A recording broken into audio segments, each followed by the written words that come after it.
ਸਾਰਿਆਂ ਨੂੰ ਪਿਆਰ ਭਰੀ ਸਤਿ ਸ਼੍ਰੀ ਅਕਾਲ। ਮੈਂ ਰਜਵੰਤ ਕੌਰ, ਪੰਜਾਬੀ ਮਿਸਟਰੈਸ, ਸਰਕਾਰੀ ਸੀਨੀਅਰ ਸੈਕੰਡਰੀ ਸਕੂਲ ਰੰਗਣ ਨੰਗਲ, ਜ਼ਿਲ੍ਹਾ ਗੁਰਦਾਸਪੁਰ ਤੋਂ ਅੱਜ ਤੁਹਾਡੇ ਨਾਲ 8ਵੀਂ ਜਮਾਤ ਦੇ ਪਾਠ ਨੰਬਰ 16 ਕਵਿਤਾ ਗੁਲਾਬ ਦੀ ਫਸਲ ਬਾਰੇ ਵਿਚਾਰ ਚਰਚਾ ਕਰਾਂਗੇ। ਗੁਲਾਬ ਦੀ ਫਸਲ ਕਵਿਤਾ ਹਰਭਜਨ ਸਿੰਘ ਹੁੰਦਲ ਦੁਆਰਾ ਲਿਖੀ ਗਈ ਹੈ। ਇਸ ਵਿੱਚ ਕਵੀ ਨੇ ਪੰਜਾਬ ਦੇ ਇਤਿਹਾਸ ਤੇ ਕੁਰਬਾਨੀਆਂ ਦਾ ਜ਼ਿਕਰ ਕੀਤਾ ਹੈ। ਇੱਕ ਪ੍ਰੇਰਨਾ ਸਰੋਤ ਇਸ ਕਵਿਤਾ ਬਾਰੇ ਆਓ ਅਸੀਂ ਵਿਚਾਰ ਚਰਚਾ ਕਰਦੇ ਹਾਂ। ਕਵਿਤਾ ਗੁਲਾਬ ਦੀ ਫਸਲ। ਸਾਨੂੰ ਥਾਪਨਾ ਗੁਰੂ ਗੋਬਿੰਦ ਸਿੰਘ ਦੀ, ਸੀਸ ਤਲੀ ਤੇ ਰੱਖਣਾ ਜਾਣਦੇ ਹਾਂ। ਤੱਤੀ ਤਵੀ ਤੇ ਬੈਠ ਅਡੋਲ ਰਹੀਏ, ਆਰੇ ਹੇਠ ਵੀ ਜ਼ਿੰਦਗੀ ਮਾਣਦੇ ਹਾਂ। ਇਹਨਾਂ ਸਤਰਾਂ ਵਿੱਚ ਕਵੀ ਸਾਨੂੰ ਕਹਿ ਰਿਹਾ ਹੈ ਕਿ ਸਾਨੂੰ ਗੁਰੂ ਗੋਬਿੰਦ ਸਿੰਘ ਜੀ ਨੇ ਅਜਿਹਾ ਆਸ਼ੀਰਵਾਦ ਦਿੱਤਾ ਹੋਇਆ ਹੈ ਕਿ ਅਸੀਂ ਹਰੇਕ ਪ੍ਰਕਾਰ ਦੀ ਕੁਰਬਾਨੀ ਦੇਣ ਲਈ ਤਿਆਰ ਰਹਿੰਦੇ ਹਾਂ। ਜੇ ਲੋੜ ਪਵੇ ਤੇ ਸਿਰ ਨੂੰ ਤਲੀ ਤੇ ਰੱਖਣਾ ਵੀ ਜਾਣਦੇ ਹਾਂ। ਜਿਵੇਂ ਬਾਬਾ ਦੀਪ ਸਿੰਘ ਜੀ ਨੇ ਦਰਬਾਰ ਸਾਹਿਬ ਹਰਿਮੰਦਰ ਸਾਹਿਬ ਦੀ ਸੁਰੱਖਿਆ ਦੇ ਲਈ ਜਦੋਂ ਅਹਿਮਦ ਸ਼ਾਹ ਅਬਦਾਲੀ ਨੇ ਅੰਮ੍ਰਿਤਸਰ ਦੇ ਸਰੋਵਰ ਨੂੰ ਗੰਦਗੀ ਨਾਲ ਭਰਨਾ ਸ਼ੁਰੂ ਕਰ ਦਿੱਤਾ ਸੀ ਤੇ ਉਸ ਸਮੇਂ ਬਾਬਾ ਦੀਪ ਸਿੰਘ ਜੀ ਮਾਲਵੇ ਦੀ ਧਰਤੀ ਤੋਂ ਆਪਣੇ ਜਥੇ ਸਮੇਤ ਹਰਿਮੰਦਰ ਸਾਹਿਬ ਦੇ ਸਰੋਵਰ ਦੀ ਸੁਰੱਖਿਆ ਕਰਨ ਵਾਸਤੇ ਤੁਰੇ ਸਨ ਤੇ ਉਹਨਾਂ ਨੇ ਆਪਣਾ ਸੀਸ ਤਲੀ ਤੇ ਰੱਖ ਕੇ ਯੁੱਧ ਕੀਤਾ ਸੀ। ਇਸ ਤਰ੍ਹਾਂ ਇਹ ਸਾਡੇ ਲਈ ਪ੍ਰੇਰਨਾ ਸਰੋਤ ਹੈ ਕਿ ਅਸੀਂ ਸੱਚ ਦੀ ਰੱਖਿਆ ਕਰਨ ਵਾਸਤੇ ਸਿਰ ਨੂੰ ਤਲੀ ਉੱਪਰ ਰੱਖਣਾ ਵੀ ਜਾਣਦੇ ਹਾਂ। ਤੱਤੀ ਤਵੀ ਤੇ ਬੈਠ ਅਡੋਲ ਰਹੀਏ, ਆਰੇ ਹੇਠ ਵੀ ਜ਼ਿੰਦਗੀ ਮਾਣਦੇ ਹਾਂ। ਸ਼੍ਰੀ ਗੁਰੂ ਅਰਜਨ ਦੇਵ ਜੀ ਜਿਨ੍ਹਾਂ ਨੂੰ ਤੱਤੀ ਤਵੀ ਤੇ ਬਿਠਾ ਕੇ ਸ਼ਹੀਦ ਕਰ ਦਿੱਤਾ ਸੀ, ਉਹ ਬਿਲਕੁਲ ਅਡੋਲ ਹੋ ਕੇ ਆਪਣੀ ਸ਼ਹੀਦੀ ਨੂੰ ਪ੍ਰਾਪਤ ਉਹਨਾਂ ਕੀਤਾ ਸੀ। ਤੇ ਮਤੀ ਦਾਸ ਜੀ ਤੇ ਭਾਈ ਸਤੀ ਦਾਸ ਜੀ ਜੋ ਕਿ ਗੁਰੂ ਤੇਗ ਬਹਾਦਰ ਜੀ ਦੇ ਸਾਥੀ ਸਨ, ਜਿਨ੍ਹਾਂ ਨੂੰ ਗੁਰੂ ਤੇਗ ਬਹਾਦਰ ਜੀ ਦੇ ਨਾਲ ਗ੍ਰਿਫਤਾਰ ਕਰਕੇ ਦਿੱਲੀ ਵਿਖੇ ਲਿਜਾਇਆ ਗਿਆ ਸੀ, ਉਹਨਾਂ ਨੂੰ ਗੁਰੂ ਤੇਗ ਬਹਾਦਰ ਜੀ ਤੋਂ ਪਹਿਲਾਂ ਆਰੇ ਨਾਲ ਚੀਰ ਕੇ ਸ਼ਹੀਦ ਕਰ ਦਿੱਤਾ ਗਿਆ ਸੀ। ਉਹ ਸਾਡੇ ਲਈ ਪ੍ਰੇਰਨਾ ਸਰੋਤ ਹਨ ਕਿ ਆਰੇ ਹੇਠ ਵੀ ਕਿਵੇਂ ਸਿੱਖ ਸ਼ਹੀਦ ਆਪਣੀਆਂ ਜਾਨਾਂ ਕੁਰਬਾਨ ਕਰ ਦਿੰਦੇ ਨੇ। ਸੀਸ ਗੰਜ ਤੇ ਗੜੀ ਚਮਕੌਰ ਵਾਲੀ। ਸੀਸ ਗੰਜ ਉਹ ਜਗ੍ਹਾ ਹੈ ਜਿੱਥੇ ਗੁਰੂ ਤੇਗ ਬਹਾਦਰ ਜੀ ਨੂੰ ਸ਼ਹੀਦ ਕੀਤਾ ਗਿਆ ਸੀ ਤੇ ਗੜੀ ਚਮਕੌਰ ਵਾਲੀ, ਚਮਕੌਰ ਦੀ ਗੜੀ ਜਿਸ ਵਿੱਚ ਗੁਰੂ ਗੋਬਿੰਦ ਸਿੰਘ ਜੀ ਦੇ ਵੱਡੇ ਸਾਹਿਬਜ਼ਾਦੇ ਲੜਦੇ ਸ਼ਹੀਦ ਹੋ ਗਏ ਸਨ, ਇਹ ਅੱਜ ਵੀ ਸਾਡੇ ਲਈ ਪ੍ਰੇਰਨਾ ਸਰੋਤ ਦਾ ਕੰਮ ਕਰਦੇ ਹਨ। ਸਾਨੂੰ ਅੱਜ ਵੀ ਜੂਝਣਾ ਦੱਸਦੇ ਨੇ। ਇਹ ਦੋਨੋਂ ਸਥਾਨ ਸੀਸਗੰਜ ਤੇ ਗੜੀ ਚਮਕੌਰ ਵਾਲੀ ਜਿਹੜੀ ਹੈ ਉਹ ਸਾਨੂੰ ਅੱਜ ਵੀ ਸੰਘਰਸ਼ ਕਰਨਾ ਦੱਸਦੇ ਨੇ। ਉਹ ਤਰੀਕਾ ਦੱਸਦੇ ਨੇ ਕਿ ਸੱਚ ਦੇ ਰਾਹ ਤੇ ਚੱਲਦਿਆਂ ਕਿਵੇਂ ਸੰਘਰਸ਼ ਕਰਨਾ ਹੈ। ਜਾ ਕੇ ਪੁੱਛ ਲਓ ਕੰਧ ਸਰਹੰਦ ਦੀ ਨੂੰ, ਬਾਲ ਚਿਣੇ ਹੋਏ ਕਿੱਦਾਂ ਹੱਸਦੇ ਨੇ। ਸਰਹੰਦ ਦੀ ਕੰਧ ਜਿਸ ਵਿੱਚ ਛੋਟੇ ਸਾਹਿਬਜ਼ਾਦੇ ਜ਼ੋਰਾਵਰ ਸਿੰਘ ਤੇ ਬਾਬਾ ਫਤਿਹ ਸਿੰਘ ਨੂੰ ਉਸ ਸਮੇਂ ਦੇ ਸੂਬਾ ਸਰਹੰਦ ਨੇ ਚਿਣ ਕੇ ਸ਼ਹੀਦ ਕਰ ਦਿੱਤਾ ਸੀ। ਉਹ ਕੰਧ, ਉਹ ਸਰਹੰਦ ਦੀ ਕੰਧ ਜੋ ਹੈ ਸਾਡੇ ਲਈ ਅੱਜ ਵੀ ਪ੍ਰੇਰਨਾ ਦਾ ਕੰਮ ਕਰਦੀ ਹੈ ਕਿ ਦੱਸਦੀ ਹੈ ਕਿ ਕਿਵੇਂ ਛੋਟੇ ਛੋਟੇ ਬੱਚੇ ਹੱਸਦੇ ਹੋਏ ਸ਼ਹੀਦੀ ਨੂੰ ਪ੍ਰਾਪਤ ਕਰ ਗਏ ਸਨ। ਮੀਰ ਮੰਨੂ ਨੇ ਵਾਢੀਆਂ ਲੱਖ ਪਾਈਆਂ, ਅਸੀਂ ਫਿਰ ਵੀ ਖਿੜੇ ਗੁਲਜ਼ਾਰ ਵਾਂਗੂ। ਮੀਰ ਮੰਨੂ ਅਜਿਹਾ ਮੁਗਲ ਬਾਦਸ਼ਾਹ ਹੋਇਆ ਹੈ ਜਿਸ ਨੇ ਸਿੱਖਾਂ ਦੇ ਸਿਰਾਂ ਦੇ ਮੁੱਲ ਰੱਖ ਦਿੱਤੇ ਸਨ ਤੇ ਬਹੁਤ ਜ਼ਿਆਦਾ ਜ਼ੁਲਮ ਕੀਤਾ ਸੀ। ਮੀਰ ਮੰਨੂ ਨੇ ਵਾਢੀਆਂ ਲੱਖ ਪਾਈਆਂ, ਅਸੀਂ ਫਿਰ ਵੀ ਖਿੜੇ ਗੁਲਜ਼ਾਰ ਵਾਂਗੂ। ਸਿੱਖ ਕੌਮ ਫਿਰ ਵੀ ਢਹਿੰਦੀਆਂ ਕਲਾਂ ਵੱਲ ਨਹੀਂ ਗਈ, ਸਗੋਂ ਉਹਨਾਂ ਦੇ ਹੌਸਲੇ ਹੋਰ ਬੁਲੰਦ ਹੋਏ ਤੇ ਉਹ ਆਬਾਦ ਹੋਏ ਤੇ ਸੁਖੀ ਵਸਦੇ ਰਹੇ। ਵੱਡੇ ਸਿਰਾਂ ਦੇ ਜਦੋਂ ਸੀ ਮੁੱਲ ਪੈਂਦੇ, ਉਸ ਸਮੇਂ ਸਿੱਖਾਂ ਦੇ ਸਿਰਾਂ ਦੇ ਮੁੱਲ ਰੱਖ ਦਿੱਤੇ ਗਏ ਸਨ, ਭਾਵ ਉਹਨਾਂ ਦਾ ਜਿਉਣਾ ਬਹੁਤ ਔਖਾ ਕਰ ਦਿੱਤਾ ਗਿਆ ਸੀ। ਹੋਏ ਹੌਸਲੇ ਸਾਡੇ ਅੰਗਿਆਰ ਵਾਂਗੂ, ਪਰ ਪੰਜਾਬ ਦੇ ਲੋਕਾਂ ਦੇ ਹੌਸਲੇ ਫਿਰ ਵੀ ਬੁਲੰਦ ਰਹੇ। ਉਹਨਾਂ ਹੌਸਲੇ ਨਹੀਂ ਛੱਡੇ। ਬੰਦ ਵੀ ਕੱਟ ਕੇ ਵੇਖ ਚੁੱਕੇ। ਸਿੱਖ ਕੌਮ ਲਈ ਬੰਦ ਕਟਾ ਕੇ ਵੀ ਉਹਨਾਂ ਦੇ ਹੌਸਲਿਆਂ ਨੂੰ ਕੋਈ ਰੋਕ ਨਹੀਂ ਸਕਿਆ। ਉਹਨਾਂ ਦੇ ਹੌਸਲੇ ਸਦਾ ਹੀ ਬੁਲੰਦ ਰਹੇ।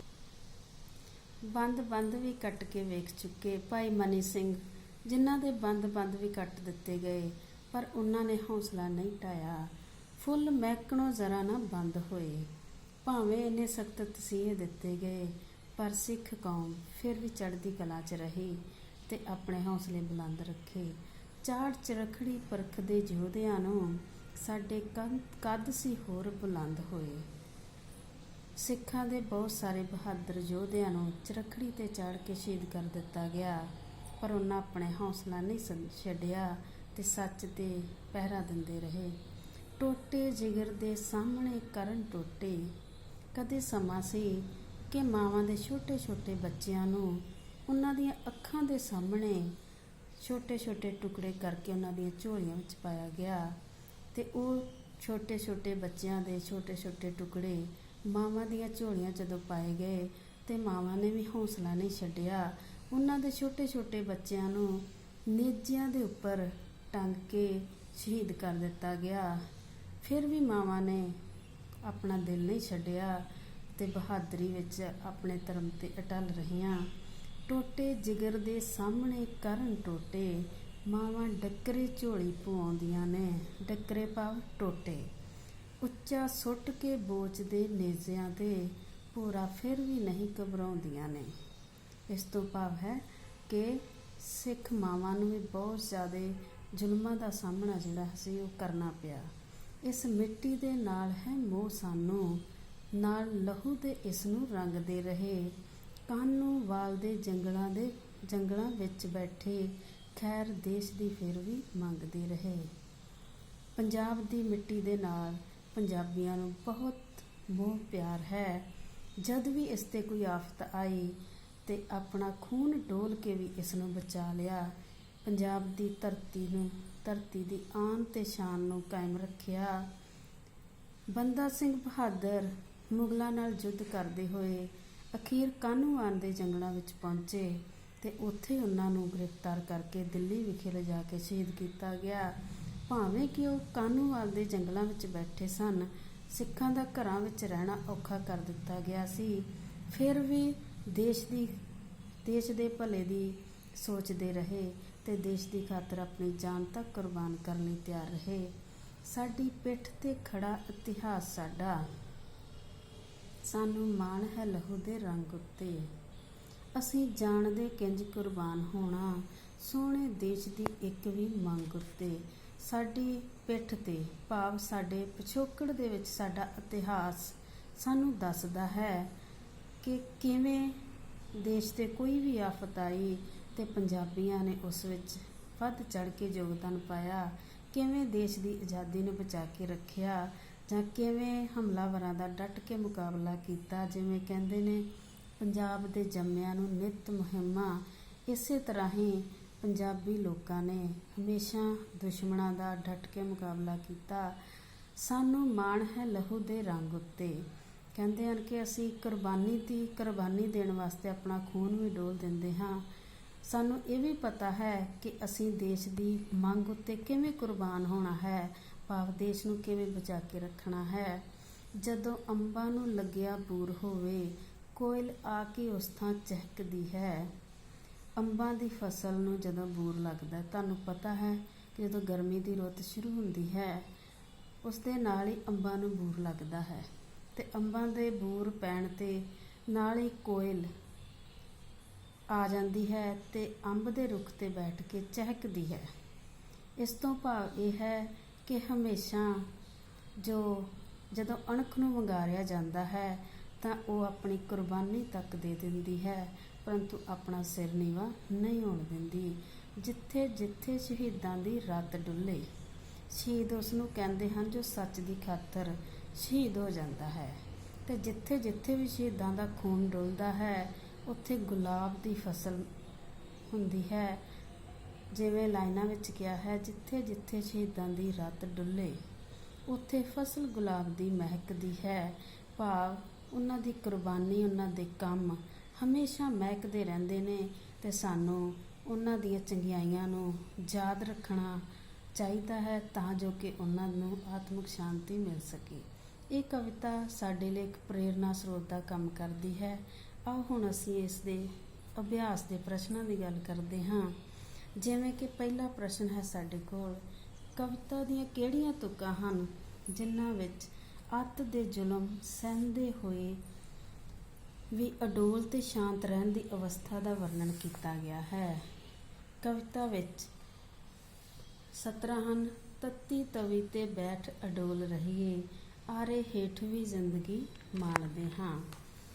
ਜਿਵੇਂ ਇਹਦੇ ਵਿੱਚ ਦੱਸਿਆ ਸੀ ਕਿ ਸ੍ਰੀ ਗੁਰੂ ਅਰਜਨ ਦੇਵ ਜੀ ਅਡੋਲ ਤੱਤੀ ਤਵੀ ਤੇ ਬੈਠ ਗਏ ਤੇ ਸ਼ਹੀਦੀ ਪ੍ਰਾਪਤੀ ਕਰ ਗਏ। ਆਰੇ ਹੇਠ ਵੀ ਜ਼ਿੰਦਗੀ ਮਾਣਦੇ ਹਾਂ। ਭਾਈ ਮਤੀ ਦਾਸ ਜੀ ਤੇ ਭਾਈ ਸਤੀ ਦਾਸ ਦੀ ਸ਼ਹੀਦੀ ਵੱਲ ਇਸ਼ਾਰਾ ਹੈ ਇਹਨਾਂ ਸਤਰਾਂ ਦੇ ਵਿੱਚ। ਪ੍ਰਸ਼ਨ ਨੰਬਰ 2 ਹੈ ਕਿ ਲਕੀਰੇ ਸ਼ਬਦ ਕਿਹੜੇ ਕਿਹੜੇ ਸ਼ਹੀਦਾਂ ਦੀ ਯਾਦ ਦਿਵਾਉਂਦੇ ਹਨ। ਸੀਸ ਤਲੀ ਤੇ ਰੱਖਣਾ ਜਾਣਦੇ ਹਾਂ। ਪਹਿਲੀ ਸਤਰ ਹੈ, ਸੀਸ ਤਲੀ ਤੇ ਕਿਸ ਨੇ ਰੱਖਿਆ ਸੀ? ਬਾਬਾ ਦੀਪ ਸਿੰਘ ਨੇ। ਤੁਹਾਨੂੰ ਮੈਂ ਜ਼ਿਕਰ ਕੀਤਾ ਹੈ ਸਰਲ ਅਰਥਾਂ ਦੇ ਵਿੱਚ ਕਿ ਬਾਬਾ ਦੀਪ ਸਿੰਘ ਜੀ ਨੇ ਅੰਮ੍ਰਿਤਸਰ ਦਰਬਾਰ ਸਾਹਿਬ ਦੇ ਸਰੋਵਰ ਦੀ ਰੱਖਿਆ ਕਰਨ ਵਾਸਤੇ ਸੀਸ ਤਲੀ ਤੇ ਰੱਖ ਕੇ ਲੜੇ ਸਨ। ਦੂਸਰੀ ਸਤਰ ਹੈ, ਦੂਸਰਾ ਹੈ ਤੱਤੀ ਤਵੀ ਤੇ ਬੈਠ ਅਡੋਲ ਰਹੀਏ। ਤੱਤੀ ਤਵੀ ਤੇ ਸ੍ਰੀ ਗੁਰੂ ਅਰਜਨ ਦੇਵ ਜੀ, ਜਿਨ੍ਹਾਂ ਨੂੰ ਸ਼ਹੀਦਾਂ ਦੇ ਸਰਤਾਜ ਕਿਹਾ ਜਾਂਦਾ ਹੈ, ਉਹਨਾਂ ਨੂੰ ਤੱਤੀ ਤਵੀ ਉੱਪਰ ਬਿਠਾ ਕੇ ਸ਼ਹੀਦ ਕਰ ਦਿੱਤਾ ਗਿਆ ਸੀ। ਆਰੇ ਹੇਠ ਵੀ ਜ਼ਿੰਦਗੀ ਮਾਣਦੇ ਹਾਂ। ਆਰੇ ਹੇਠ ਭਾਈ ਮਤੀ ਦਾਸ ਤੇ ਭਾਈ ਸਤੀ ਦਾਸ ਜੀ ਨੂੰ ਚੀਰ ਕੇ ਸ਼ਹੀਦ ਕਰ ਦਿੱਤਾ ਗਿਆ ਸੀ। ਜਾ ਕੇ ਪੁੱਛ ਲਓ ਕੰਧ ਸਰਹੰਦ ਦੀ ਨੂੰ। ਇਸ ਸਤਰ ਦੇ ਵਿੱਚ ਕੰਧ ਸਰਹੰਦ ਦੀ ਦਾ ਸੰਬੰਧ ਛੋਟੇ ਸਾਹਿਬਜ਼ਾਦੇ ਬਾਬਾ ਜ਼ੋਰਾਵਰ ਸਿੰਘ ਤੇ ਬਾਬਾ ਫਤਿਹ ਸਿੰਘ ਜੀ ਦੀ ਸ਼ਹੀਦੀ ਨਾਲ ਹੈ। ਬੰਦ ਬੰਦ ਵੀ ਕੱਟ ਕੇ ਵੇਖ ਚੁੱਕੇ। ਇਸ ਸਤਰ ਦੇ ਵਿੱਚ ਬੰਦ ਬੰਦ ਵੀ ਕੱਟ ਕੇ, ਇਹਨਾਂ ਸ਼ਬਦਾਂ ਦਾ ਸੰਬੰਧ ਭਾਈ ਮਨੀ ਸਿੰਘ ਦੇ ਨਾਲ ਹੈ। ਉਹਨਾਂ ਦੇ ਬੰਦ ਬੰਦ ਕੱਟ ਕੇ ਉਹਨਾਂ ਨੂੰ ਸ਼ਹੀਦ ਕਰ ਦਿੱਤਾ ਗਿਆ ਸੀ। ਬੰਦ ਬੰਦ ਕੱਟਣ ਦਾ ਮਤਲਬ ਹੈ ਕਿ ਉਹਨਾਂ ਦੇ ਮਤਲਬ ਕਿ ਜੋੜਾਂ ਤੋਂ ਉਹਨਾਂ ਨੂੰ ਕੱਟ ਦਿੱਤਾ ਗਿਆ ਸੀ। ਜਿਵੇਂ ਕਿ ਉਂਗਲਾਂ ਦੇ ਪੋਟਿਆਂ ਦੇ ਜੋੜ ਹੁੰਦੇ ਹਨ, ਉੱਥੋਂ ਉਹਨਾਂ ਨੂੰ ਛੋਟੇ ਛੋਟੇ ਉਹਨਾਂ ਨੂੰ ਟੁਕੜਿਆਂ ਵਿੱਚ ਕੱਟ ਕੇ ਸ਼ਹੀਦ ਕਰ ਦਿੱਤਾ ਗਿਆ ਸੀ। ਨੰਬਰ 2 ਹੈ ਹੇਠ ਲਿਖੀਆਂ ਸਤਰਾਂ ਦੇ ਭਾਵ ਸਪਸ਼ਟ ਕਰੋ। ਇਹਨਾਂ ਸਤਰਾਂ ਦੇ ਭਾਵ ਮੈਂ ਸਰਲ ਅਰਥ ਤੁਹਾਨੂੰ ਸਾਰੀ ਕਵਿਤਾ ਵਿੱਚ ਦੱਸ ਦਿੱਤੇ ਹਨ। ਨੰਬਰ 3 ਹੈ ਔਖੇ ਸ਼ਬਦਾਂ ਦੇ ਅਰਥ। ਥਾਪਨਾ। ਥਾਪਨਾ ਤੋਂ ਭਾਵ ਹੈ ਥਾਪੀ ਦੇਣਾ, ਹੱਲਾਸ਼ੇਰੀ ਜਾਂ ਆਸਰਾ। ਡੱਕਰੇ, ਟੁਕੜੇ ਜਾਂ ਟੋਟੇ। ਅਡੋਲ ਸ਼ਬਦ ਦਾ ਅਰਥ ਹੈ ਜੋ ਡੋਲੇ ਨਾ, ਸਥਿਰ ਰਹੇ, ਪੱਕਾ ਰਹੇ। ਮੋਹ, ਪਿਆਰ। ਚਹਿਕਦੇ ਪੰਛੀਆਂ ਦੀ ਖੁਸ਼ੀ ਨਾਲ ਬੋਲਣਾ ਜਾਂ ਗਾਉਣਾ। ਰੱਤ ਤੋਂ ਭਾਵ ਹੈ ਖੂਨ ਜਾਂ ਲਹੂ। ਹੇਠ ਲਿਖੇ ਸ਼ਬਦਾਂ ਨੂੰ ਵਾਕਾਂ ਵਿੱਚ ਵਰਤਣਾ ਹੈ। 4 ਨੰਬਰ ਸਾਡੇ ਕੋਲ ਹੈ। ਪਹਿਲਾ ਸ਼ਬਦ ਹੈ ਜੂਝਣਾ। ਜੂਝਣਾ ਤੋਂ ਭਾਵ ਹੈ ਜਾਨ ਦੀ ਪਰਵਾਹ ਕੀਤੇ ਬਿਨਾਂ ਸੰਘਰਸ਼ ਕਰਨਾ। ਵੱਡੇ ਸਾਹਿਬਜ਼ਾਦੇ ਜੰਗ ਦੇ ਮੈਦਾਨ ਵਿੱਚ ਦੁਸ਼ਮਣਾਂ ਨਾਲ ਜੂਝਦੇ ਹੋਏ ਸ਼ਹੀਦ ਹੋ ਗਏ। ਜੂਝਣਾ ਦਾ ਭਾਵ ਹੈ ਜਾਨ ਨੂੰ ਕੁਰਬਾਨ ਕਰ ਦੇਣਾ। ਦੂਸਰਾ ਸ਼ਬਦ ਹੈ ਸਾਡੇ ਕੋਲ, ਸ਼ਬਦ ਤੇ ਨੇ ਇੱਕ ਵਾਕੰਸ਼ ਲਾਓ। ਗੁਲਜ਼ਾਰ ਵਾਂਗ ਖਿੜਨਾ ਜਾਂ ਮੁਹਾਵਰਾ ਹੀ ਲਾ ਲਓ। ਆਬਾਦ ਰਹਿਣਾ ਜਾਂ ਹਰਿਆ ਭਰਿਆ ਰਹਿਣਾ। ਟਹਿਕਣਾ ਜਾਂ ਫੁਲਵਾੜੀ। ਮੁਗਲਾਂ ਦੇ ਸਖਤ ਤਸੀਹੇ ਦੇਣ ਦੇ ਬਾਵਜੂਦ ਵੀ ਸਿੱਖ ਕੌਮ ਗੁਲਜ਼ਾਰ ਵਾਂਗ ਖਿੜੀ ਰਹੀ। ਨੰਬਰ 3 ਹੈ ਸਿਰਾਂ ਦੇ ਮੁੱਲ ਪੈਣਾ। ਬਹੁਤ ਉੱਚੀ ਕੀਮਤ ਨਿਸ਼ਚਿਤ ਕਰ ਦੇਣਾ। ਜ਼ਾਲਮ ਮੁਗਲਾਂ ਦੇ ਸਮੇਂ ਸਿੱਖਾਂ ਦੇ ਸਿਰਾਂ ਦੇ ਮੁੱਲ ਪਾਏ ਗਏ। ਅਗਲਾ ਸ਼ਬਦ ਬੁਲੰਦ ਹੋਣਾ, ਉੱਚਾ ਉੱਠਣਾ। ਅੱਤ ਦੇ ਜ਼ੁਲਮਾਂ ਵਿੱਚ ਵੀ ਸਿੱਖਾਂ ਦੇ ਹੌਸਲੇ ਸਦਾ ਬੁਲੰਦ ਰਹੇ। ਜ਼ਿਗਰ ਤੇ ਟੋਟੇ ਭਾਵ ਬਹੁਤ ਪਿਆਰੇ। ਗੁਰੂ ਗੋਬਿੰਦ ਸਿੰਘ ਜੀ ਨੇ ਆਪਣੇ ਜ਼ਿਗਰ ਦੇ ਟੋਟਿਆਂ ਨੂੰ ਦੇਸ਼ ਦੀ ਖਾਤਰ ਕੁਰਬਾਨ ਕਰ ਦਿੱਤਾ ਸੀ। ਰੱਤ ਡੁੱਲਣਾ, ਖੂਨ ਡੁੱਲਣਾ ਜਾਂ ਕੁਰਬਾਨੀ ਦੇਣੀ। ਪੰਜਾਬੀਆਂ ਨੇ ਆਪਣੀ ਰੱਤ ਡੋਲ ਕੇ ਭਾਰਤ ਦੀ ਆਜ਼ਾਦੀ ਨੂੰ ਕਾਇਮ ਰੱਖਿਆ। ਕੁਰਬਾਨ ਹੋਣਾ ਆਪਾ ਵਾਰਨਾ। ਹਿੰਦੂ ਧਰਮ ਬਚਾਉਣ ਖਾਤਰ ਗੁਰੂ ਤੇਗ ਬਹਾਦਰ ਜੀ ਕੁਰਬਾਨ ਹੋ ਗਏ। ਮੈਨੂੰ ਆਸ ਹੈ ਕਿ ਤੁਹਾਨੂੰ ਇਸ ਕਵਿਤਾ ਦੇ ਸਰਲ ਅਰਥ ਸਮਝ ਆ ਗਏ ਹੋਣਗੇ ਤੇ ਇਸ ਦੀ ਅਭਿਆਸ ਵਿੱਚ ਪੁੱਛੇ ਗਏ ਸਾਰੇ ਪ੍ਰਸ਼ਨਾਂ ਦਾ ਸਪਸ਼ਟੀਕਰਨ ਮਿਲ ਗਿਆ ਹੋਵੇਗਾ।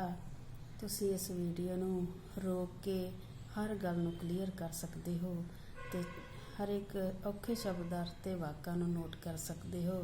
ਤੁਹਾਡਾ ਸਾਰਿਆਂ ਦਾ ਬਹੁਤ ਬਹੁਤ ਧੰਨਵਾਦ।